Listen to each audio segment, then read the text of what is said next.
Kami po ang boses sa pinagkakaisang Pilipinas. Nakatutok po kayo ngayon sa 1PH, mga kapatid, Signal Channel 1. At live po kami ngayon sa Facebook page at YouTube channel ng 1PH. So sana mag-follow, subscribe, comment, like at share na po kayo dyan. At syempre, sa mga nasa mga daan ngayon, napapakinggan kami ngayon sa Radyo 5, 92.3 News FM. Hello, Chiqui. Good evening. Happy Friday. Happy Friday din sa mga nanonood sa atin ngayon, pati yung mga nakikinig sa kanilang mga kotse o kahit doing chores sa kanilang mga bahay. Good evening po sa inyong lahat. Friday na. Excited akong gawin yung usual ng mga dito Same lang din, dahil ayaw natin silabas. Pero anyway, mga kapatid, bago kayo mag-weekend, ay alamin niyo po muna yung malalaki nating mga balita bago magtapos itong linggo na ito. So narito na po yung mga headlines ngayong Biyernes, ika-25 ng Setyembre. Suwestyon ng isang mambabatas na i-postpone po yung 2022 elections ay agad pong sinupalpal ng Comelec. Pero halalan, pwede raw tumagal ng hanggang 3 araw. AFP umapela sa Facebook na isa publiko ang mga sinasabing fake accounts na konektado sa kanila. At hindi pa nga po natatapos yung crisis natin dito sa COVID-19. Yung African Swine Fever o tinatawag na ASF ay muli pong kumakalat sa ilang probinsya natin dito sa bansa. At sa ating light news, ramen pinakabagong estilo ng face mask. Itsura ng mga yan, abangan nyo mamaya. Mamaya po abangan po nyo yan. So, ako hinahanap nyo po yung aming kapatid si Cheryl Cosi. Meron po siyang importanteng mission ngayong gabi. You'll see her again next week, okay? So sa ngayon, samahan po kami ni Chiqui na ibigay sa inyo ang mga detalye ng binasa naming mga headlines ngayon lamang. Unahin na po natin ang napakainit na balita. Actually, hindi lang humabol sa atin ito kagabi, pero talagang pinag-uusapan yung suwestyon mula doon sa isang kongresista sa Kamara. So ito po yung mga detalye niyan. Pinag-aaral na po ng Comelec na gawing 2 hanggang 3 araw ang eleksyon sa 2022. Ito raw ay para makontrol ang bilang ng mga botante na pupunta sa polling precincts sakaling malakas pa rin yung banta ng COVID-19. Ayon kay Comelec Executive Director Bartolome Sino Cruz Jr., ganito raw ang plano nila sa Palawan plebiscite na unang in-schedule noong Mayo. Una na pong sinupalpal ng Comelec yung suggestion nga po ni House Deputy Majority Leader Mikey Arroyo na i-postpone muna ang 2022 elections dahil sa pandemya. Ang sagot nila kay Arroyo, handa sila sakaling may COVID-19 pa rin sa 2022. Maliban po sa pag-extend ng araw ng botohan, pinag-aaralan na rin daw ang filing ng Certificate of Candidacy o COC online. Gayun din ang paglipat ng botohan sa mga gymnasium at covered courts imbis na sa mga silid-aralan. At Chiqui, Hindi rin pabor ang palasyo sa panawagang i-postpone ang 2022 elections. Ayon kay Presidential Spokesperson Harry Roque, hindi raw dapat gawing palusot ang pandemya para hindi ituloy ang eleksyon. Para naman kay Senate President Tito Soto, napakaraming unconstitutional issues raw ang ikinaharap ng rekomendasyon ni Arroyo. Tanong niya, kung sakaling matapos na ang termino ng mga nakaupo, sino ang pansamantalang papalit sa kanila? Sangayon dito si Senator Ping Lacson at sinabing kailangan panghawakan ang nakasaad sa konstitusyon. Inirekomenda naman ni Senator Kiko Pangilinan na gawin sa malalaking lugar ang botohan tulad ng gymnasium at convention center para mapatupad ang physical distancing. Sinabi na po ng ilang mambabatas kung ano yung mga pwedeng masagasaan sa postponement, Kasi nakasaad yan sa ating saligang batas, So yan yung mga legal talk tungkol dito sa question na yan. Pero mamaya, malalaman natin kung sakasakali ay handa ba ang Comelec, dito sa mga pagbabago na yan. So mamaya meron tayong makakausap dyan, Chiqui. So medyo isin natin yung komento dito at hindi muna natin gagawin dahil meron tayong makakausap dyan ng mas mahaba, mamaya. Pero masabi ko lang, ay ang Amerika nga po, isa sa pinakamalaking bansa na apektado ng COVID ngayon at maraming kaso. Matutuloy ang kanila at hindi i-postpone. Sa November. So, may mga paraan po para hindi mangyari yan just because of COVID. Mamaya malalaman natin sa isang taga-Comelec yan. So, punta tayo sa ibang issue, Chiqui. Puntahan natin hinto ko sa may issue ng cybersecurity at yung mga nangyari nga na desisyon ng Facebook. Umapila po nga kasi itong Armed Forces of the Philippines sa Facebook na i-disclose yung pong sinasabing fake accounts na konektado umano sa kanila, no? Gipo ni AFP spokesperson Major General Edgar Arevalo. Wala raw ni isang official account nila ang na-take down. Suportado rin daw nila ang panawagan ni Bayan Muna Representative Carlos Zarate na isa publiko ang mga naturang account. Matandaang higit sa 100 fake accounts ang tinanggal ng Facebook na konektado umano sa militar. Pinabulaanan din ng AFP ang mga alegasyon na nagpapakalat sila ng fake news. Actually, groups, hindi lang accounts, Facebook groups. At wala rin daw dahilan para makatanggap ng sanction si Captain Alexander Cabales na nagme-maintain ng kailang account dahil wala raw itong nilabag na kahit anong kautusan o mga rules dyan sa social media. Ang kasunod po niyan, tututukan daw ng Commission on Human Rights ang mga sinasabing state-sponsored social media accounts na nagpapakalat ng disinformation at propaganda laban sa progressive groups na sa bansa. Suportado rin ng komisyon ang ginawa ng Facebook dahil naka-anchor daw dapat sa human rights ang mga polisiya ng naturang social media giant. I just have to repeat ko ano yung sinabi po ng isang social media internet security expert na nakausap po ng The Chiefs kagabi, si Attorney JJ Ticini. Ang sinabi niya sa kanyang pag-aaral dyan ay lumalabas na hindi naman talaga ito target na po. Kumbaga hindi na-target kung DDS ang target ng investigasyon ng Facebook or mga dilaw, it's really about activity. Yung activity mo online, and at the same time yung mga mga pinadadala mo, mga invitation sa mga tao, parang yung naging basihan diyan. So it's not really about kung ano yung pinupush mo, kundi kung ano yung act mo na tingin nila ay hindi yun healthy for a community. Yun ang sinasabi ni JJ Ticini. So parang gusto nilang sabihin ng mga eksperto na this is not about color. Yung naging call ng Facebook ay hindi dahil sa tinarget lang ang isang parte ng So, it's about the activity na agree naman tayo, Chiqui, na kung ano man yung activity na disclose ng kasi gender na lang ang sinabi ng Facebook. So, siguro mas maganda ipaliwanag ng Facebook yan. Pero at the same time, yung disclosure din ng mga names, para malaman natin kung talagang ito yung mga grupo na, mga Facebook group na meron talagang ginawang masama habang ito ay gumagawa ng mga activities within that Facebook app. At least mas malinaw ngayon na in-explain ni Jove na it's the activities nga, hindi yung color, hindi yung group, hindi yung pagiging partial to one party or another. Yung yung Communist Party of the Philippines or yung CPP, ang kanilang reaction naman dito kasi sila yung one of the pinaka main targets nitong pro-military Facebook accounts. Ang sinabi nila ay itong pagtanggal ng mga peking accounts na sumusuporta di umano kay President Rodrigo Duterte ay nagpapatunay daw o nagpapakita na talagang peke yung popularity daw ng Pangulo. Di po ako nagsabi niyan, yung CPP po. Tapos ang sinabi po nila ay itong DDS or tinatawag nilang Duterte diehard supporters ay talagang gawa-gawa lamang daw itong trend, itong Duterte trend o pag-iidolo kay Pangulo at ginagastusan daw ng gobyerno. Yan po ang sabi ng CPP.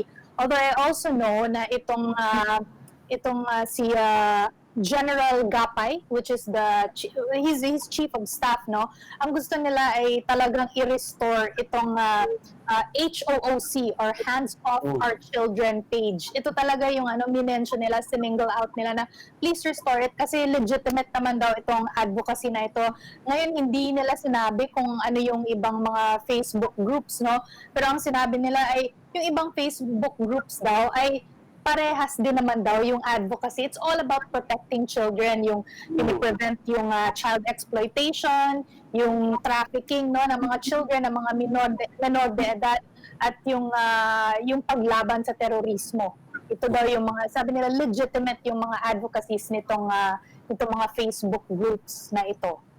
Yeah, so tingnan natin ano, yun na nga, may mga calls na for full disclosure at saka makikipag-meeting na alam ko no, sinabi sa atin ni ng bago ko po na PNP chief ano sa isang interview dito sa 1PH na sila ay humingi na talaga ng audience with Facebook. So they will be informed kung ano talaga ang naging mga basihan. So at least we will find out ano kung ano para learning din ito para sa lahat ano. Any camp ano para alam niyo na baka naman bordering na tayo doon sa tinatawag nilang hindi tamang pagkilos habang tayo ay nasa Facebook or nasa ibang app ano, na social media. So it's a learning thing ano na gusto natin may take away tayo lahat dyan.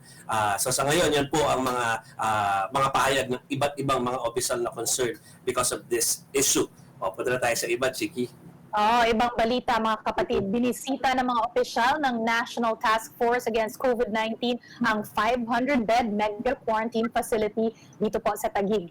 Ayon kay Health Secretary Francisco Duque III, masasabing first class daw ang pasilidad. Pinuri rin ni Duque ang contact tracing, isolation at treatment ng lungsod. Maliban sa Valenzuela at Marikina, ang Taguig pa lang ang may ganitong laboratorio. Samantala, aminado ang Department of Health na mabagal ang proseso ng negosasyon para sa COVID-19 vaccine. Sa 17 bilateral partners daw kasi na nakausap ng pamahalaan, 6 pa lang ang nakapirma sa confidentiality data agreement. Isa dyan ang Russian vaccine na Sputnik V. Kaya paglahad ni DOST Secretary Fortun de la Peña, asahan na raw na sa second quarter pa ng susunod na taon posibleng matapos ang clinical trial phase 3 nito sa bansa. Pero para naman kay FDA Director Eric Domingo, may posibilidad pa rin naman daw na may maaprobahang bakuna sa Abril ng susunod na taon. Yun ay kung matatapos ang clinical trial phase 3 ng iba pang vaccine candidates sa bansa. I must say, well, natutuwa tayo doon. Pero actually, nakuha nitong video natin ang aking attention dahil I've been studying kahit sa YouTube yung yung use ng mga container vans na pwede mo gawing clinic, pwede mo gawing mini office so I think sa gagamit siya magandang idea yan, ang ganda ng pagkakagawa ng puti na kulay puti yung yung kanilang finish, ang ganda palang tingnan. Alam mo, Joey, kung ba't sinabi nitong first class, kanina, I got this information, itong mega quarantine facility nga sa Taguig.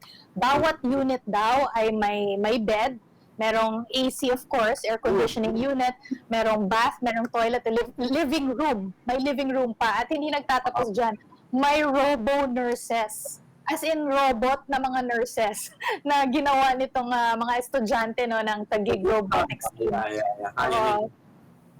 Tutulong sila dun sa pag-alaga ng mga pasyente. Kaya talagang high-tech first class talaga. Okay.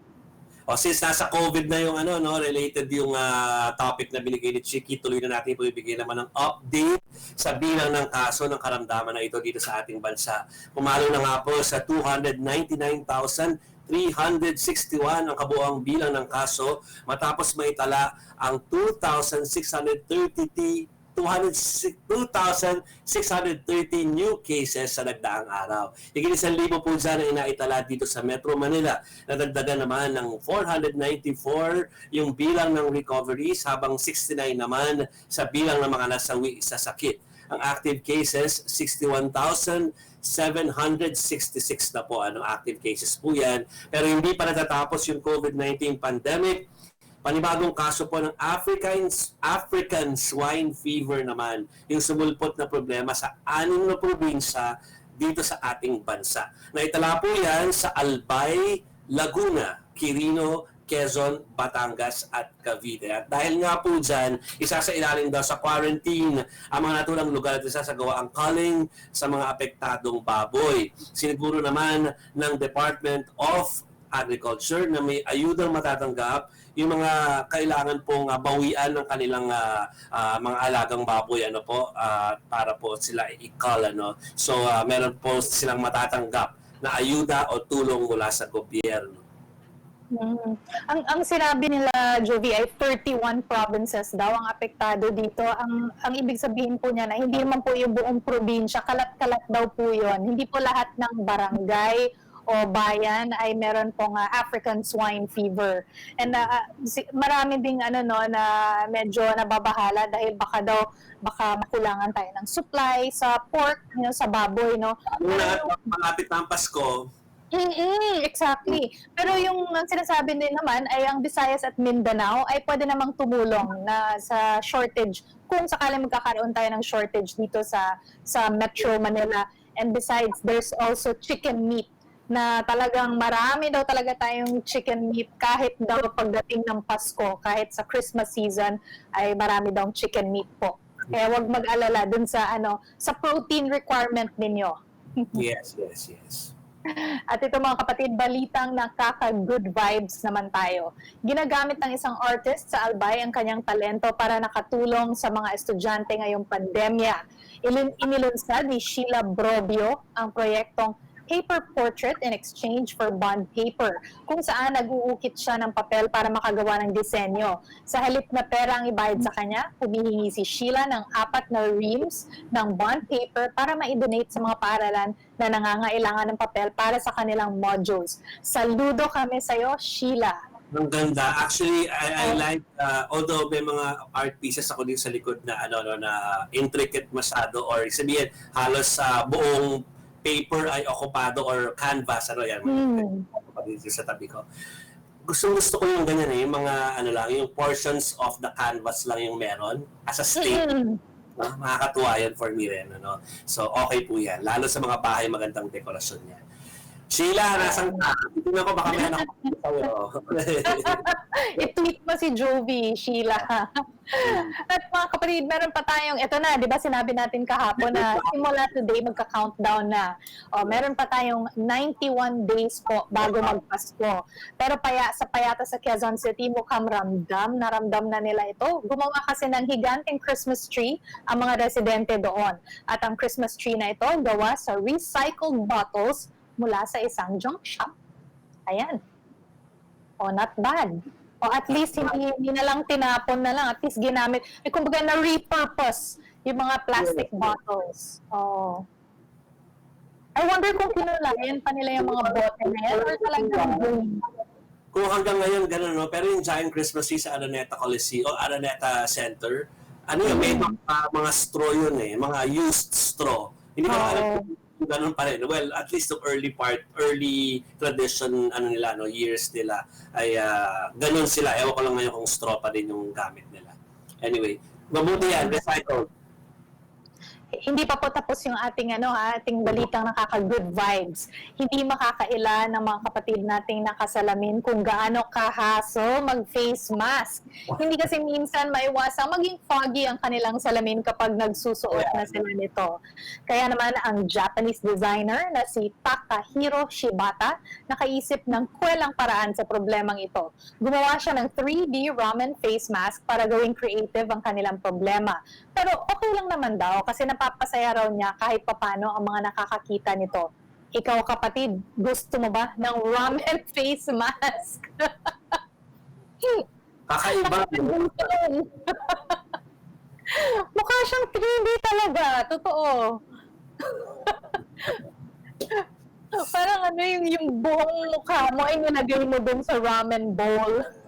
Parang gusto ko tuloy actually ramen ko dito yung usual packs so nakakamiss. Nakakamiss yung ramen shop para kumain. Totoo. Pero may iba dyan bukas na, di ba? Bukas yung atin. Bukas yung sa atin. Parang tayo pumunta, pero bukas. Hindi na tayo lumalabas, kaya hindi natin napupuntahan. Exactly. Ayan, sige. Mamaya, Jove, ay himayin natin, di ba, yung mga balita. Nandiyan na yung guest natin from Comelec, So, kaya po ay paghihimayin na natin, yung mga sagot, kung kaya ba o hindi kayang ituloy ng Comelec ang 2022 elections bilang ito'y parte po ng sinasabi po ng isang kongresista na baka daw hindi natin kaya. So, mabuti bang tanongin natin yan sa Comelec. Pero mamaya po yan, sa pagbabalik ng ating programang Sa Totoo Lang.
Nagbabalik po yung programa sa nakuha ng 7:15 po ng gabi at siyempre tuloy po natin kapimay sa mga balita po na aming iniulat kani-kanina lamang at tuloy-tuloy na nga po ang 2022 elections kahit pa po sinasabi na may pandemya, hindi sinasabi, talagang may pandemya at kahit sinasabi at dinidiin po ng isa pong kongresista, si House Deputy Majority Leader Mikey Arroyo na baka naman daw pwedeng i-postpone muna ang 2022 elections sa kadahilanan na tayo po ay merong pandemic nga po at syempre iniisip niya baka daw takot na lumabas sa mga tao para po bumoto. Takot nga pa.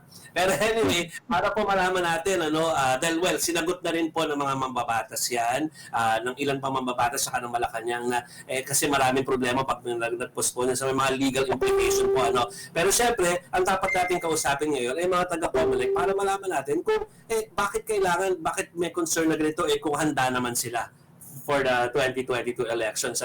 So makakasama po natin ang isa po sa mga opisyal ng Comelec. Wala po ba si Ginoong James Jimenez. Hi James, good evening.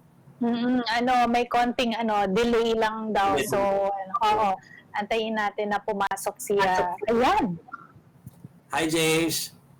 Talaga James. Hi Sir James. Parang hindi sanay. Hi. So actually, yung mga legalities, wag na natin pag-usapan masyado James kasi sinagot naman ng Malacanang yan pati ng mga senador na tungkol sa yung kung dapat by July of ganito ay kailangan wala na yung mga opisyal na binoto so given na po lahat yan pero kasi ang sina-challenge dito ni Representative Mikey Arroyo ay baka doon hindi tayo handa at saka baka takot ang mga tao pumunta sa mga polling precinct just in case na meron pang COVID by the 2022 elections Pero kayo, alam ko basta kayo mag-isip I'm sure preparing naman sa ganyang eventuality, di ba, James? Medyo nag-pause si James, sorry mga kapatid, pero nandyan po siya at hintayin natin na makabalik yung signal ni Mr. Jimenez, So yun nga. Kasi kanina alam ko ay nagkaroon ng mga pagkakataong makausap ng media at ng ilan pa nating mga nagko-cover sa Senate yung mga opisyal ng Comelec at sinasabi nga nila na they're actually preparing and at the same time meron ng contingency just in case na meron pa rin COVID or hindi pa COVID-free ang ating bansa by the time na 2 years from now or 2022 ay mangyari itong eleksyon na ito. So kung takot man may mga talks ng extension of the period of election period pero at the same time yung kung ano yung safety protocols within the polling precincts kasi di ba syempre hindi na pwedeng dating pila katulad ko umaga bago ako mag-duty sa pag-a-anchor ng ating mga election coverage. Pupunta na ako sa polling precinct ko para makaboto. Ibang klase pila doon. Siyempre, ito yung excited lahat ng tao. So, hindi na magiging ganon sa time ng COVID, Chiqui. Ayan na. Hi. Okay. So, actually, ulitin ko lang na may mga fears. Ang fear kasi, born out of fear ni Representative Mikey Arroyo na baka kasi may COVID ba by 2022 at takot ang mga taong bumoto so i-postpone natin. Pero actually, sa mga narinig ko at saka sa pagkakaalam ko na advance mag-isip ang Comelec, kayo naman ay kaya niyong gumawa ng contingency sa mga bagay na katulad nito, hindi ba? Of course, and actually hindi namin tinuturing na contingency. Yung 2020 na may COVID, we're treating it as a fact, as a given. Kaya nga ang planning natin is already aligned along those lines, Kaya sa tingin namin yung pangamba niya ngayon pa lang ina-address na namin. Kaya nga masipag ang Comelec sa ngayon na mangulit ng Kongreso for all of these innovations that we're asking for, Particular yung pag-expand ng alternate modes of voting. And that's the reason why we think na walang necessity for postponing the elections. Okay, pwede ba nating pahapyawan yung ilan dito sa mga pagbabago na pwedeng mangyari? Siyempre, sa length of voting muna. Yes. Number one, multiple days ang gusto na mangyari. Not just one day, but maybe 2 to 3 days, Number two, doon sa mismong polling, ang tinitingnan nating location ng actual voting, hindi yung mga classrooms, kundi yung mga gym, yung mga covered court na malalaki para safe at open air, well ventilated. Pangatlo, to lessen the number of people at the polling places, humihingi kami ng mga batas that will expand alternate votes of voting. Katulad ng voting by mail, absentee voting for more people rather than just the media and government officials, di ba? And then do sa filing ng certificates of candidacy, gagawin natin yung online filing ng certificate of candidacy. Hindi na magkakaroon ng reason for crowding. And finally, we're also studying new rules for campaigning. That will be brand new. Kasi dati wala naman tayong rules on the physical campaigning eh. No? Dati ang pinaka-limitation lang ng physical campaigning mo eh hindi ka maging abala sa daan. Pero ngayon, we might have to change that. We might have to have more rules regarding physical campaigning. So, Okay. ito yung mga... sige, go ahead. Hindi, baka kasi malampasan natin yung tungkol sa campaigning. No? Alam ko, start pa ng campaign yung pag-file. No? So, tama na gagawin na by mail or via online na lang yung pag-file ng candidacy. Wala nang circus sa labas ng Comelec na nakikita natin tuwing campaign season na parang... Wala nang circo. Wala sila. So, pero yung changes na plano ninyo for the campaign, ako malaki yun, James, ha? Kasi sabihin, marami nang mababago sa kayo ba, kapag gumawa kayo ng sino mag-a-approve, kayo lang, di ba? Hindi nyo naman kailangan yung ipaano pa sa ibang... kami lang. Yes, kami lang. And we're going to be doing it and we're going to be probably citing yung necessity of ensuring that people are safe. No, ang problema kasi natin sa physical campaigning hindi lang yung kandidato ang affected kundi yung mga taong hatak niya no? So yun ang gusto nating ma-minimize ang risk. So again, like you said, it's gonna be brand new. It's not gonna be something that's been done before. So well, we expect it to be very exciting times in terms of people complaining and saying na maagrabyado sila or that Comelec is overstepping its bounds, etc., etc. But you know what? When that happens, when people start complaining about that, when that comes, I hope that they remember that the solution they proposed was to cancel elections outright. Because I mean, I think all things considered, maganda na yung maging stricto yung Comelec kaysa sa walang halalan. Totoo. Last sa akin, Chiqui, before ko ipasa kay Chiqui ito, yung concern ng DepEd na baka wala silang masyadong makuha mga guro to volunteer this time around, just in case meron pang COVID.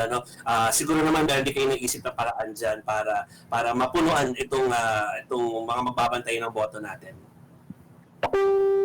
We appreciate the apprehensions of DepEd, but the reality is, ever since meron tayong order of preference, no? At the very top of that order of preference, obviously public school teachers. But you go down that list. Kung kulang yung public school teacher, then you go private school teacher. Kung wala pa rin yan, someone in the community of known probity. So medyo madami yan. Hindi lamang yung teachers ang nagagamit natin. Pangalawa, Jove, just to point out, hindi na uubos ang pagkakataon na nagsasabi ang mga teacher or ang DepEd na kukulangin sila ng teacher, and every elections meron nagvo-volunteer. So I think we'll cross that bridge when we get there. Chiqui.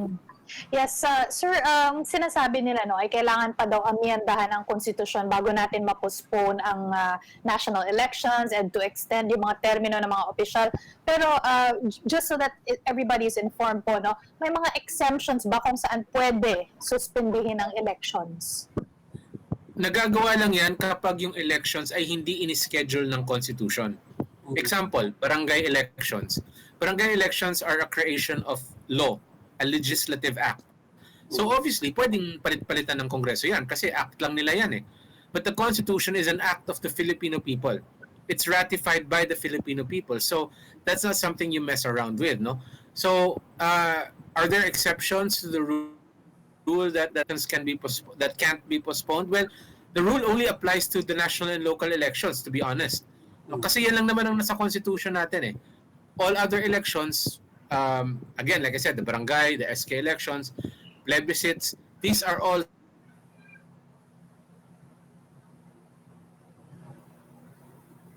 Okay, naghang lang po. scheduled by... Yes. Go ahead, James.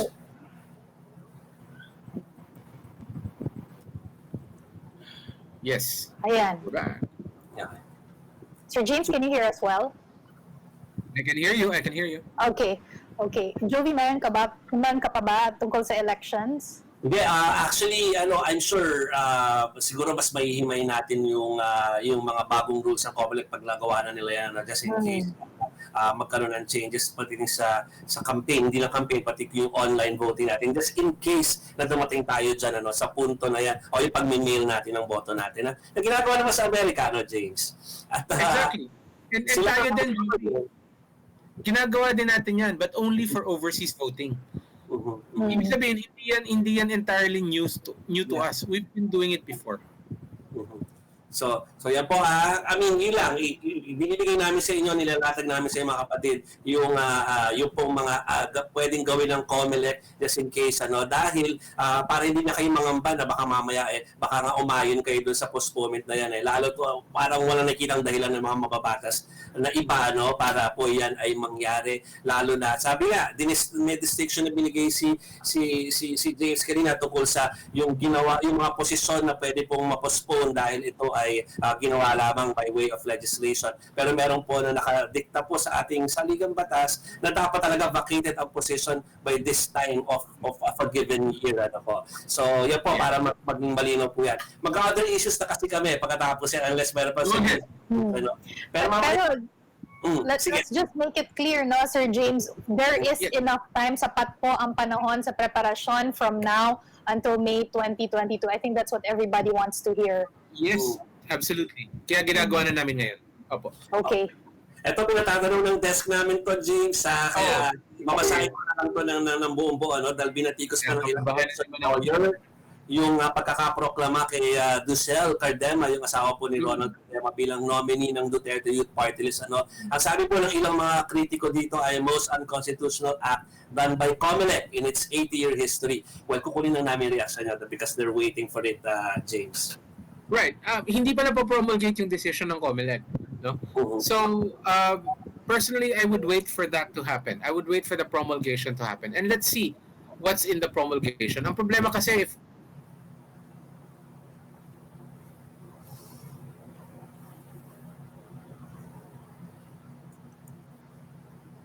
We'll wait. Pero lang talagang lag ng kaunti, mga kapatid. Po? Ang sinabi naman, Jovi, at mga kapatid nitong si Representative Paul Daza, is the North Samar 1st District Representative. Sabi niya, itong delay o itong... Ayan na, si Sir James. Go ahead, Sir James. Yes, I haven't seen the actual decision yet. In fact, hindi pa yan napopromulgate. So I think it's prudent at this point to let's wait and see, most unconstitutional act in 80 years. That's a little that's a little harsh. And we have to see the document itself before we can actually say that. Okay. Now that out of the way na yan, so well, alam natin, ibabalik ko na ng kaunting-kaunti doon sa election 2022. Yung tungkol sa paalala tungkol sa tuloy pa rin naman ang registration. Yes. That's right. Tuloy pa rin ang registration natin. Tuesdays to Saturdays from 8 a.m. to 3 p.m. James, kailangan natin bigyan ng mga basic paalala mga tao tungkol dyan, kung anong dapat lang gawin para hindi sila naka-expose, at saka alam nila kung anong dapat gawin. Yes, number one, kailangan nyo mag-face mask at face shield. Hindi namin kayo papasukin kung wala kayong personal protective covering like that.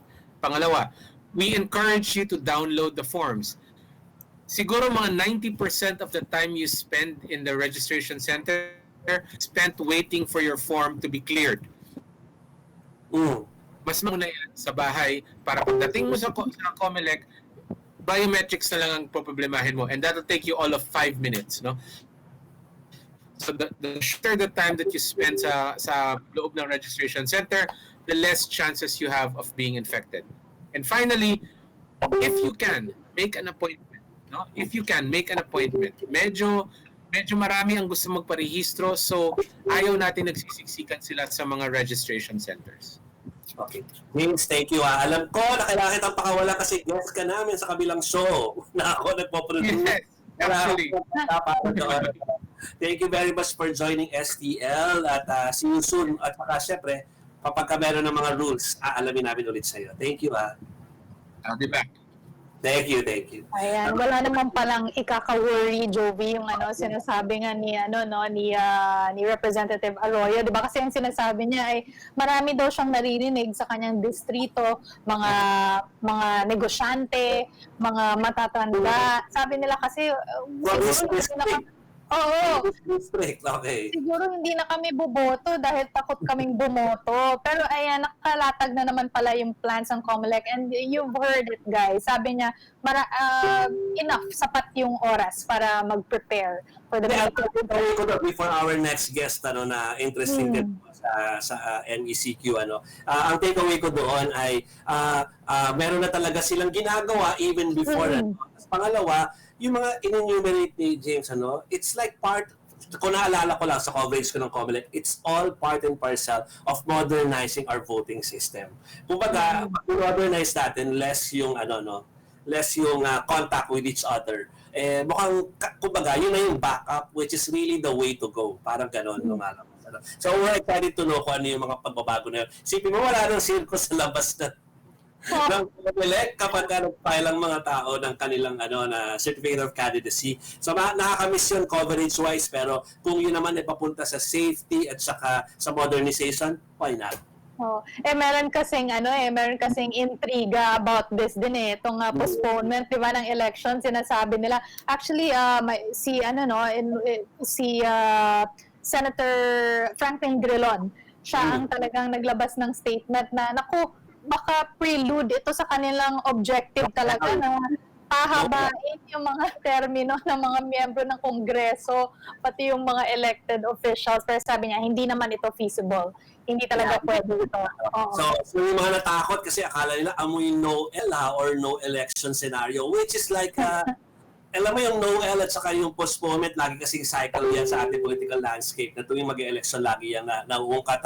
So ayan, maaga pa po, sinasabi na sa inyo na mukhang kaya naman, hindi mukha, kundi kaya daw ng Comelec inunsad ang eleksyon sa 2022 despite all the problems. Good news yan. Okay. At ito, mga kapatid, punta tayo sa ibang usapin. Inanunsyo ni Iloilo City Mayor Jerry Treñas ang pagsasailalim ng lungsod sa MECQ. Kasunod yan ng patuloy na pagtaas ng kaso doon. Pero hihintayin pa rin daw nila ang official declarations declaration ng IATF kaugnay rito. Para mapag-usapan yan, makakasama natin sa live stream si mismong Iloilo City Mayor Jerry Treñas. Magandang gabi po, Mayor. Hi, Mayor. Hi. Mayor, nabalitaan po natin na lumobo ang kaso ng COVID-19 dyan sa Iloilo. We'd just like to know, kailan po ito lumobo at ilan po ang bilang ng COVID-19 cases dyan? In short, kamusta po kayo dyan? Sa ngayon, I think for the past 10 days, we saw the cases going up. And we tried to do surgical lockdowns in the different barangays, but it did not work. Cases continued to go up. We tried total lockdowns, and while we were on the MGCQ, but again, cases continued to go up. So we had no choice. Upon the recommendation of the COVID team of Iloilo City, which is composed of medical doctors coming from the City Health Office and from the practitioners, we had to request the IATF to place Iloilo City under MECQ. And we made representations with the regional IATF and also with the national IATF. And late yesterday afternoon, I was informed that the IATF in a resolution has already approved the recommendation made by Iloilo City. So yung root cause po nito, ano po talaga sa tingin ninyo ang pangunahing dahilan kung bakit lumobo ang mga kaso natin sa Iloilo? Ang isa siguro, we are testing a lot, no? Mm. We have tested so far in Iloilo City alone more than 27,000 already. And every time we see a symptomatic case, we do contact tracing and we test all with close contact. And even for City Hall, we tested everyone. I will not allow anyone without negative RT-PCR test to go back to their jobs. But it seems that there has been a lot of asymptomatic cases, and if you have an asymptomatic case and they go around your city, and sometimes they join their friends when they eat together or drink together, then that is where the cases go up. Uh, and it goes up very fast. We have seen it in some barangays. In one barangay, for example, one of our fish vendors in the market was swabbed because of close contact. And while he was still awaiting the results of the swab, he had a drinking spree with his friends, and all of a sudden we saw a lot of people in that barangay turning positive. I think we really have to watch out for those asymptomatic patients because we really do not know precisely they are asymptomatic. There are no symptoms at all. Mhm. Mayor, sa pagkakaalam ko po, no, ay ayaw ninyong masyadong maapektuhan ang mga negosyo dyan sa Iloilo. So, most of them are open, if I understood it correctly. Even Lahat po ng negosyo allowed magbukas? even under MECQ, only those businesses where there is close contact, the salons, the barber shops, Hmm. the spa, the gyms, these are the ones that are closed. But the rest are open, but only up to 50%. We are going to allow mass gatherings that will include Catholic masses and services from the other denominations, but only up to 30%. And we have also allowed the public utility vehicles because if the businesses are open, the employees will need a ride to from their barangays going to the businesses. So it will be very difficult if we follow the protocols in the MECQ. So while we are under MECQ, we have requested both LTFRB and the National IATF for the public utility vehicles to continue flying the streets of Iloilo because we need them. Our people need them to go to work and to go back from work to their houses. So there is really a need for them. One more, Mayor, no, bago kita ipasa kay Jove. Usually kasi, at lalo pag MECQ, nililimitahan po yung transportation at yung mga bukas na negosyo. Pero in this case, generally tuloy-tuloy po. Ano po ang plano natin para maaresto ang bilang ng kaso ng COVID-19 cases in this scenario? Medyo relatively loose na MECQ, tama po ba? We have already put on total lockdown a total of 19 barangays out of the 180 barangays. Mhm.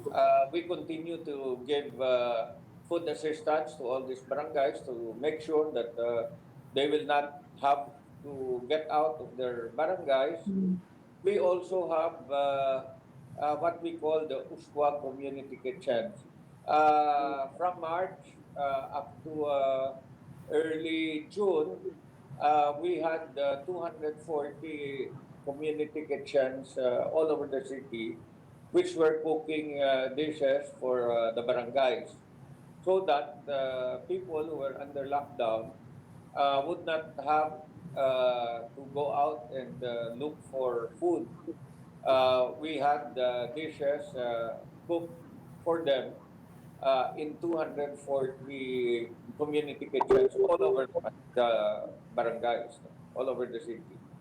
So, Okay. as far as the lockdowns are concerned, we have total lockdowns. There are surgical lockdowns for those cases which are found in the barangays, which are isolated, and we already do not allow home quarantine. We bring everyone to the facilities. Okay. Actually, doon nga po talaga papunta aking tanong, Mayor Jerry, tungkol po doon sa yung home quarantine. So you don't, sige, ayaw nyo na pong yung gawin. So dinadala nyo sila sa quarantine facility sa ngayon. Kamusta po yung mga quarantine facilities po ninyo dyan? Well, almost filled up na tayo because of the cases. We are now opening up another school. We are using the public schools, by the way, as our quarantine facilities because we only have 4 positive patients per room. We cannot have more than 4 per room. We are trying to make sure that we will have additional quarantine facilities.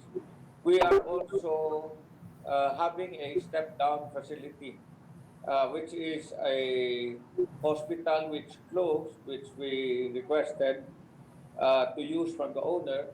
And there are 50 hospital beds in that hospital for recovering patients, so that we decongest the hospitals of recovering patients. Only those who really need to go to the hospitals should be in the hospitals, because we know that if the hospitals are overwhelmed, especially their isolation facilities and their critical care facilities, then it will be very difficult for all of us. May hahabol po ako, Mayor. Kamusta po ang coordination at implementasyon pagdating dun sa mga OFW na nagbabalik sa Iloilo? We have requested that the OFWs and the returning OFWs and the LSIs will be trips to Iloilo will be suspended starting 12 o'clock tomorrow for 7 days at least. We want to be able to take care of all our positive patients. In the meantime, I think 7 days will give us a brief respect. We have found out that at least 3 or 4% of the returning LSI and the OFWs are positive.